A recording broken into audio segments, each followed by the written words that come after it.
In this demo, I'm using a photograph template that I purchased from a website called Creative Market. Now this newer type of mockup comes with the selections in the form of smart layers. And so, which is great. It really makes it life easy for us as designers showcasing our art.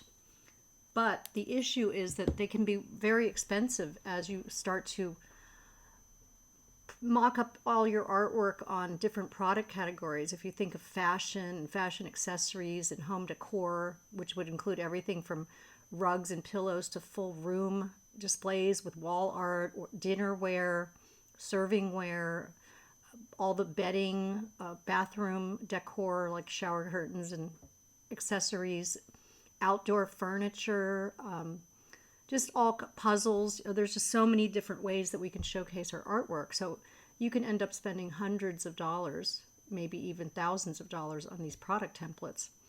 And some of the ones that I purchased just even the last couple of years, some of the 3D tools that were used by the creators are no longer supported by Photoshop. So I actually have to open them in an older version of Photoshop to even be able to access. That's why on my computer I have the Photoshop 2021 and I have 2023, because some of my templates will only work in the 2021 version. It's very likely that in the future we might not even have access to this older version. So that means buying new templates that are updated, or doing them by hand as I've shown you on the previous demos.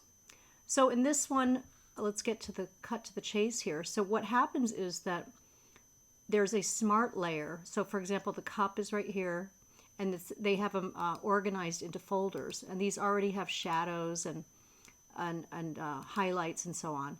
This even has a bowl, which I had cut off. You can actually expand the canvas if you want to use the bowl. I just didn't want to use it in my particular mock-ups. So you could expand the canvas and you'll have access to that bowl. I'm going to just undo that because I like to keep mine really simple and not have the bowl showing. So then here we have the small plate. So this one also has a folder, and the large plate. And then this is a background color if you want to add a background color. I usually leave it off and just have it as a white background. So let's start with our large dinner plate. So what happens is, notice I only have one file open in Photoshop right now. If you check my windows, I only have this one file and there are no other tabs exposed.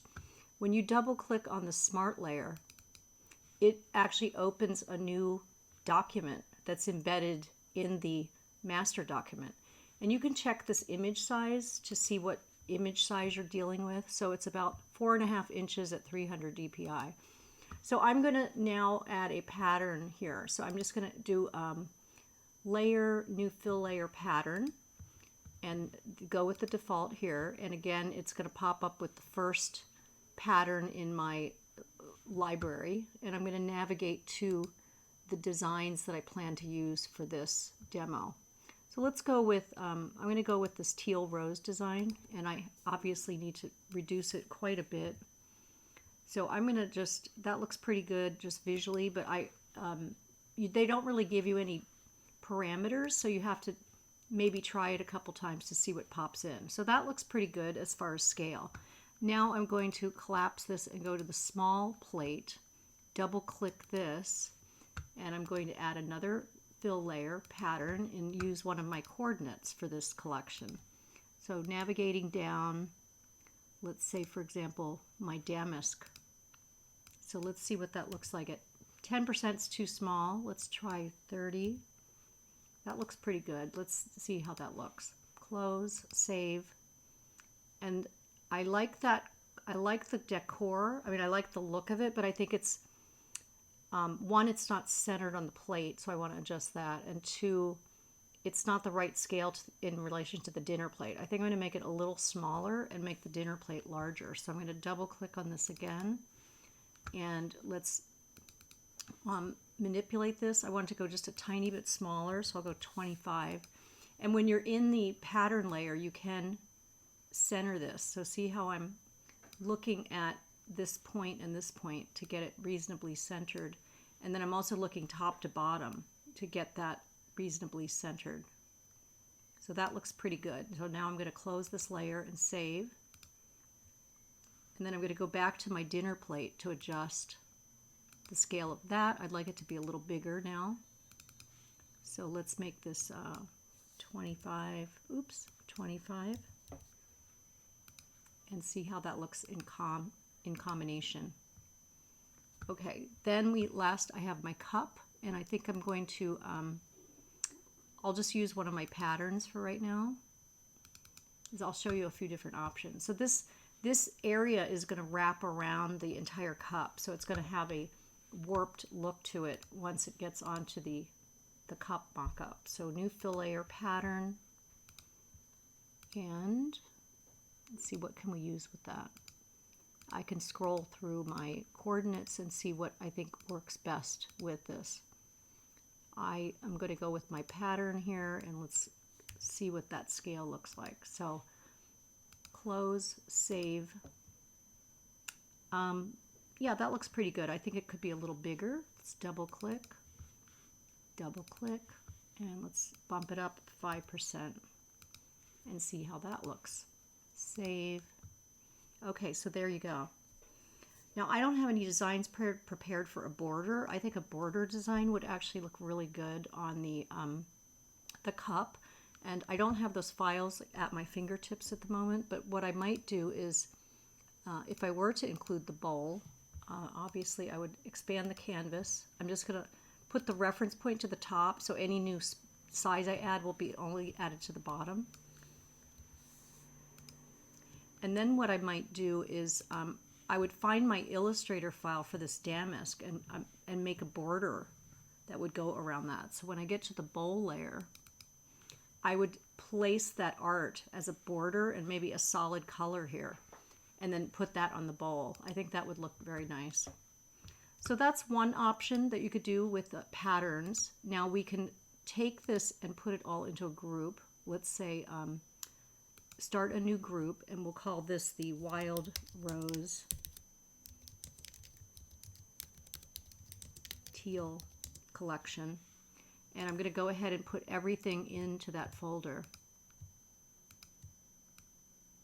So within a group, you can turn that off and have all your layers here. Now to start my second design, I can simply now take that, select that level of folder and say duplicate group.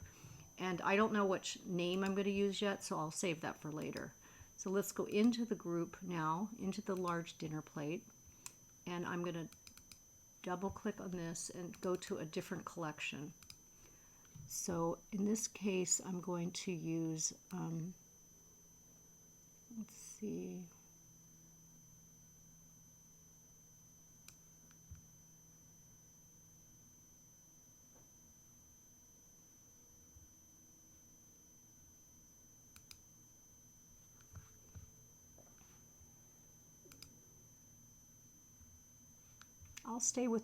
I'll go ahead with the Wild Rose collection in a different colorway. But this time what I'm going to do, I'm going to put a motif on the plate. So in this case, I'm going to go to my small plate, double click, and I'm going to just delete this layer completely. And I'm going to go to my art file, and oh, I know what I want to do. Let's start over here.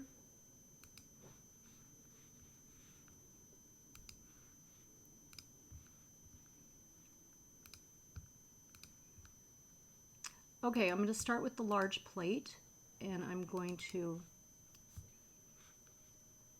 delete the pattern that's there, and I'm going to put in a new layer, and I'm going to put my berry pattern, which we used previously in the gift bag mock-up. Now I have to just guess at the size. Again, I'm assuming that the plate's going to somewhat crop like what we see here. So let's just see how that works out.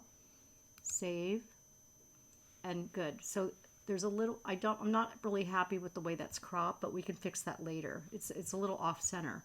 what I want to do now is let's also put it on the cup. So just simply change the pattern that was there from the duplicated version. And it's way too big, so let's try 15, maybe even 10. We won't know till we see it, but it's very easy to change. Okay, so that might work. Now what I want to do is go to my Illustrator file and place a smart object on here of the berries. So I have my berries. Let's open it in Illustrator. And I'm probably gonna color the plate pink, just similar to what we did in the gift bag. So making sure all my layers are unlocked with the motifs, I'm going to select this berry, copy,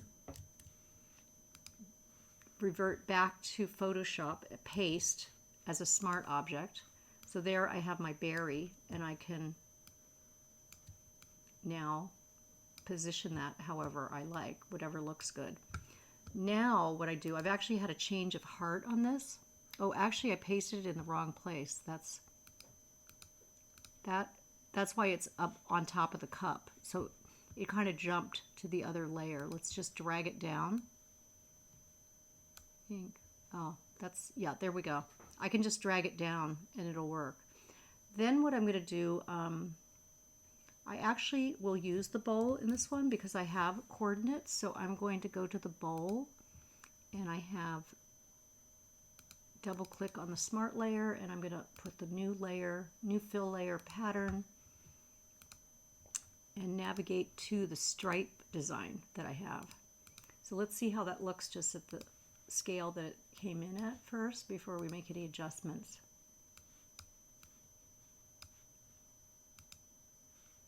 Save. Okay, that looks actually pretty good at that scale. Now I think these two, the dinner plate and the cup, need to have more contrast. So I'm going to go back to the dinner plate and make it a little bit bigger, and I'm going to work on, see if I can get it a little better centered. So here's the large plate. Also notice that I've made my pattern library in the small thumbnail view to allow more space for all these layers, because I want to be able to access all these layers at one time without having to scroll a lot. So double click on here, and you can see it's not centered. I'm going to make it a little bit bigger. Let's go with 25%. And using the move tool, I can make sure that this pattern is centered nicely. And close the tab, save, and let's see what we have. Okay, that looks pretty good. I might reduce the berries just again a tiny little bit because of this cropping. Let's just do that one more time. Let's go with 23% and center it. And close. And now the contrast looks really good. Okay, so you can also move these things around. Like in this case, my strawberry's really getting hidden. So I could go to the cup group and I could just move the whole cup. I could go to the bowl and move that down so that these are somewhat on the same level here. I think that would look cleaner in my mock-up. So let's bring that down and bring the cup down a little bit too. And that way I could, I could move it anywhere I want, but I want the strawberry to be a little better showcased. And let's also move that down because it's very close to the edge here, but not at the bottom. So I'm going to go and just make that little adjustment. There we go. Okay, so that looks really good. I could also add a background color here.